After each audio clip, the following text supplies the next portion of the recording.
वो सियासत में बड़ा मकाम और बड़ा नाम कमाना चाहती थी। वो विधानसभा जाना चाहती थी विधायक बनकर, लेकिन इश्क के चक्कर में वो जेल पहुंच गई।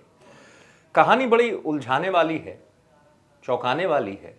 कैसे एक महिला नेता को प्यार हो जाता है और वो प्यार उसकी जिंदगी में सबसे बड़ी मुसीबत बन के आता है।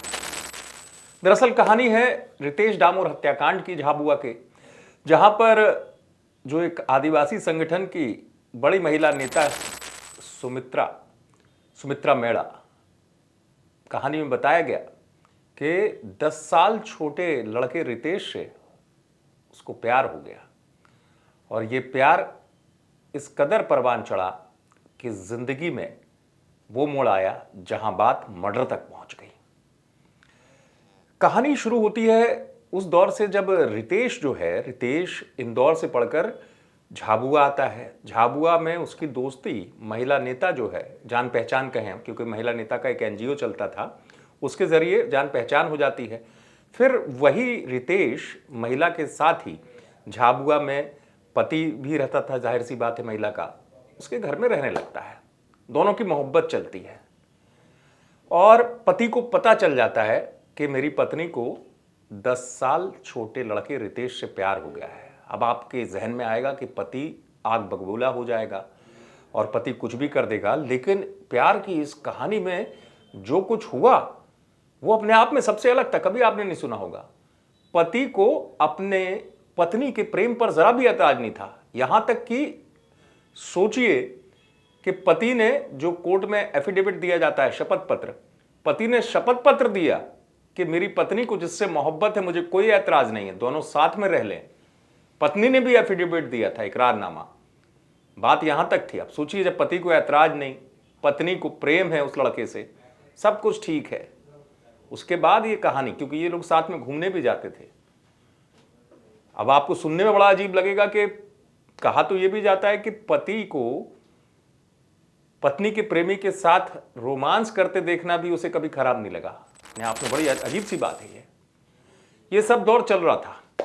तभी 11 जून 2023 को रितेश की हत्या हो गई।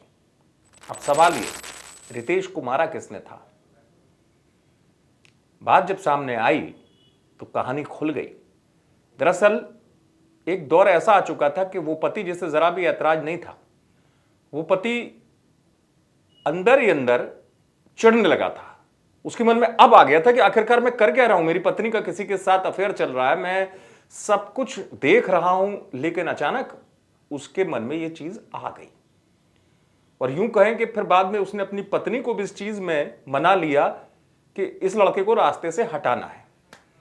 एक कार्यक्रम में ये लोग गए और वहां से लौटने के बाद रितेश की हत्या कर दी गई। हत्या करने वाले कौन थे? जब पुलिस ने अपनी जांच की तो वही नेता, महिला नेता, उसका पति और एक सहेली। कहानी बड़ी अजीब थी, पुलिस बता रही है। ये भी एक विषय सामने आया है कि जो मृतक है उसके आरोपी में से एक जो महिला है सुमित्रा, उनके साथ में प्रेम प्रसंग बताया जा रहा है। पति जो थे इसमें जो आरोपी हैं राजू, वो इस कारण से भी एक वजह ये भी है जिसके कारण से उन्होंने ये घटना घटित की है। उसके अलावा कुछ शैक्षणिक दस्तावेज भी महिला के पास में थे जिसको लेकर के इनका आमतौर पर विवाद होता रहता था, तो वो भी एक कारण सामने आया। पुलिस को इस मामले का पर्दाफाश करने में 1 दिन का समय लगा।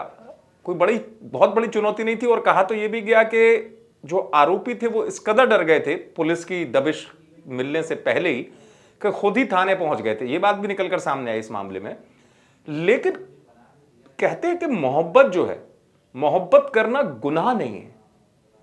मोहब्बत किस विचार के साथ, मोहब्बत किस मंजिल की तरफ ले जा रही है, अगर यह चीज जहन में ना हो तो मोहब्बत का अंजाम बड़ा खराब होता है।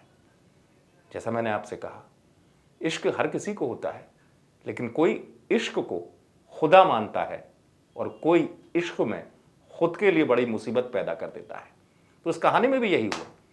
सब कुछ ठीक था, जिसकी ख्वाहिश थी, सोचिए आप, विधायक बनने की, उसकी जिंदगी में एक मोहब्बत, अपने से 10 साल छोटे लड़के से मोहब्बत हो जाना और इस तरीके का प्यार हो जाना, मर्डर का अंजाम तक पहुंचा जाना, ये अपने आप में हैरानी करने वाली बात है। झाबुआ से आप तक खबर पहुंचाई है चंद्रभान सिंह भदौरिया ने। आप देखते रहे MP तक।